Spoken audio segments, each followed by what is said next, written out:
at Candidly Chaotic. Thanks for joining me again on my channel. If you like my videos, I hope that you subscribe so you can see what comes next, and you can always let me know what kinds of things you want to see in the comments. That way I know what kinds of things to make. Today I'm going to be sharing about mom or dad or guardian self-care. Being a parent is a very hard thing. It takes a lot. We love our kids so much, and they're so worth it, but it doesn't mean that it's not hard. And being a homeschool parent, it's not harder than being a working parent, but it's definitely a different dynamic being with your kids all the time. And it's super important on either side to have good self-care, to not forget about yourself, because we always talk about how it's important to take care of ourselves so that way we can be better for our little munchkins, and that's so true. We do need to be the best versions of ourselves whenever possible to be able to be the best for our kids. But I think it's also really important to know that we need to take care of ourselves for ourselves. You, mom or dad or guardian, you matter just as a human being. You are important just because you are you, not only because you take care of a child. So yes, to be, closer to our best for our kids, we have to take care of ourselves. But also because my faith is I believe that God loves everybody. And so I think that you matter because God loves you. And even if you aren't religious, you're a human being. And because you're a human being, you matter. So talking about self-care, I first of all want to say that physical, mental, and emotional health are all super important. You can't really do one without the other for too long before you get really messed up. So, of course, your physical health matters, but that's not really what I'm going to be going over so much right now, just because that's not really the topic that I'm going over. But know that, of course, your physical health matters. Eating healthy is so important. Getting enough water, getting enough sleep. Sleep is I might talk about sleep a little bit because for me that's super important. But your sleep matters. Your exercise and exercising in the right way for you and your health is so important. So do those things. Figure out those things for you. But today I'm probably going to be sharing a little bit more so about mental and emotional and just kind of stuff to do with that. Now, to be able to take care of yourself, you have to know yourself. And that can be hard, especially when we're more focused on those around us, especially our kids. But digging a little bit into your personality, into things that make you comfortable or uncomfortable, or things that make you happy, things that make you stressed out, realizing those things, being okay with those things, and not comparing yourself to other people is really, really important. I think the easiest way for me to talk about it is to use myself as an example. And so just know, as I use myself for an example, this is not the way to do it. This is the way that is best for me, and you have to dig deep into your own self to figure out what's best for you. So, for example, a really important thing for me, which I try not to put huge stock into.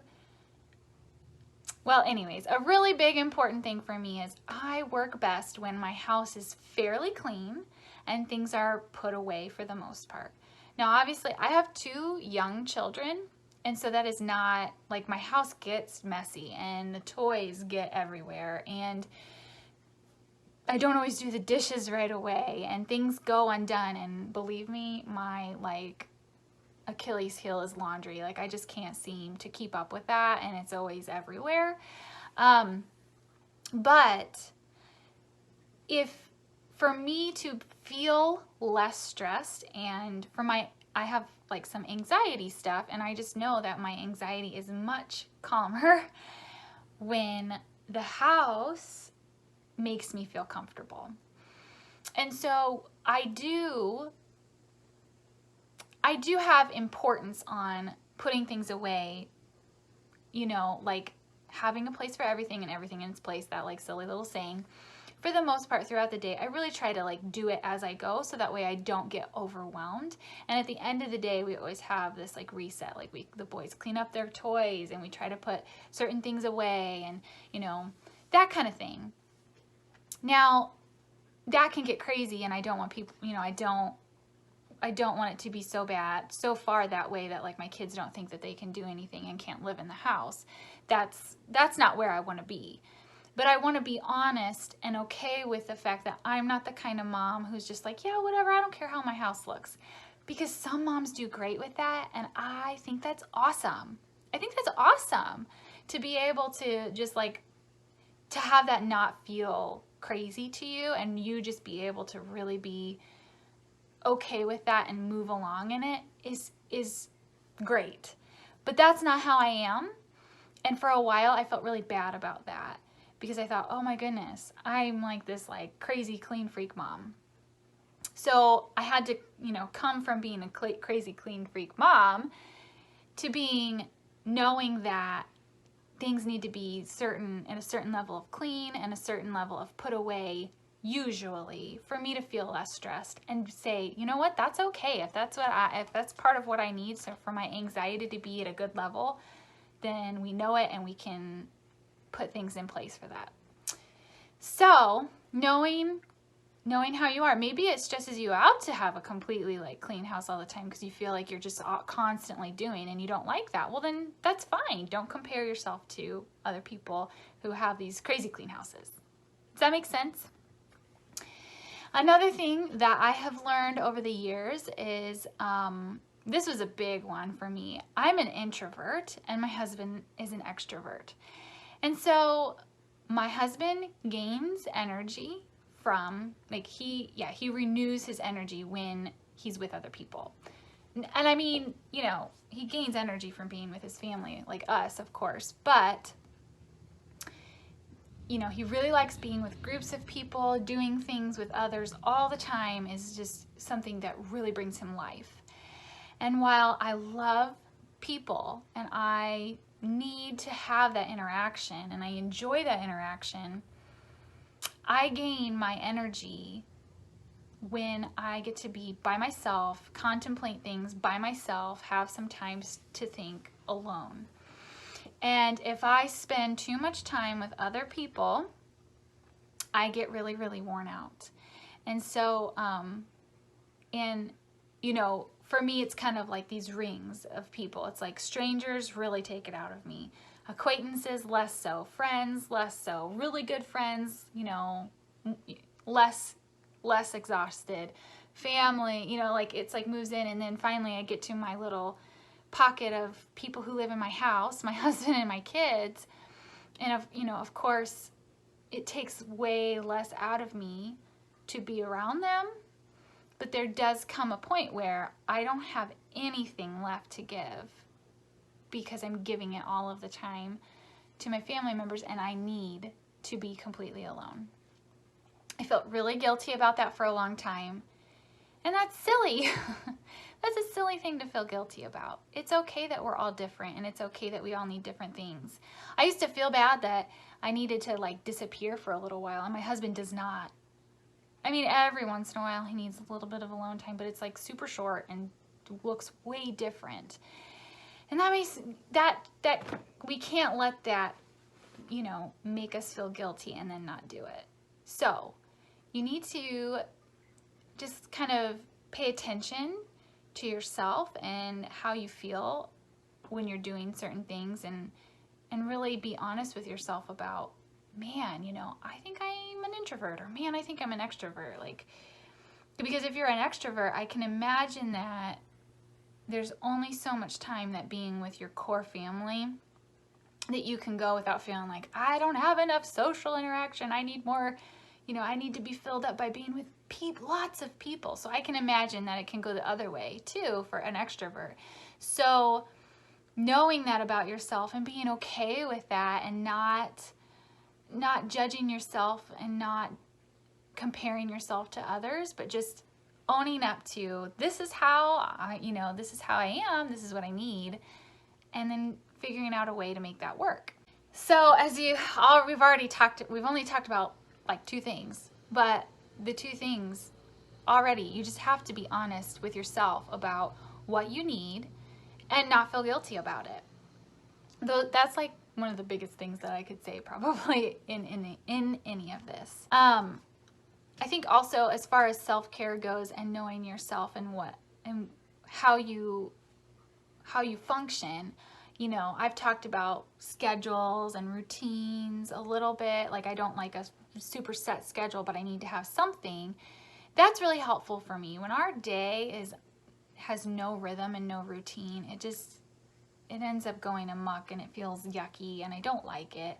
And honestly, the kids don't do very well with it either. And so I just know from my personality and for my kids, we feel less overwhelmed when we kind of follow a similar routine for our day. So what do I do for my self-care? Well, at least one day a month, my husband tries to give me the whole day. It's usually a Saturday, where he takes the boys somewhere else, or if they can't go somewhere else, I keep myself, away from them. And they call it Boys Day, because I have 2 boys and then my husband, and they call it Boys Day. And they do anything they want, with Daddy, and Mommy stays away. And I have alone time. And on those days, he usually even takes responsibility for like cooking and stuff, which is really nice. Not all the time, but some of the time. And if we're doing really good at it and continuing with that, and then here and there, like probably a couple evenings throughout the month, if I have like a little bit of time to sit down and not have to work and like be able to do something quietly that I like or want without other people around me, that all works. One day a week and then a couple evenings here or there. And if we do really good with that, then I feel refreshed. I feel like I'm ready to do what I need to do, and I can be the best version of myself. And so I felt really guilty about that at first, especially because, like I said, my husband doesn't need that, but we're just different, and I'm getting more and more okay with that.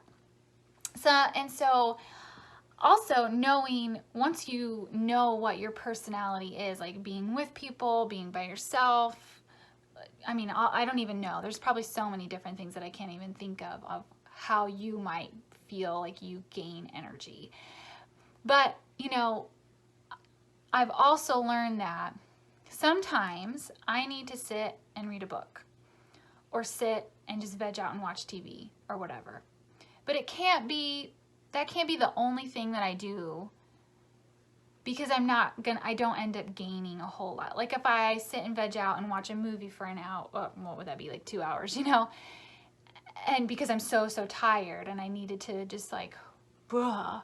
And then I go do something that I really enjoy, that's for me. I love to color. I'm learning how to paint. Not well, but I'm learning how to paint. I like to play the piano. Again, not well. I'm learning how. So I really like to sit outside and read, or journal, or read my Bible, or gosh, I can't even think of all the things that I usually do right now, but I like to crochet. I like to do a lot of crafty things. Sometimes planning homeschooling, or planning certain things, or organizing. I love to organize. Those things I enjoy doing, and if I have the freedom to do it by myself, man, those are things that bring me life. And so having I don't really want to say balance, because that's such a, I feel like that's such a heavy word these days. You feel so much pressure to have balance, but it's hard. So I guess more for a lack of a better term, balance of what you do, how much you do of different things, because sometimes it is just resting, and sometimes it's going to be with friends, and sometimes it's doing a certain activity or whatever. But making sure that you save time for things that are important to you, that matter to you, that you find enjoyment and fulfillment from, that have nothing to, well, not nothing, but that maybe don't necessarily have anything to do with the fact that you're mom. That's my suggestion, I guess. And just don't feel guilty when you do these things. Don't let that silly mom guilt creep in that you're taking away from your husband, from your kids, from whatever. Because mama, you are important. It just is that simple.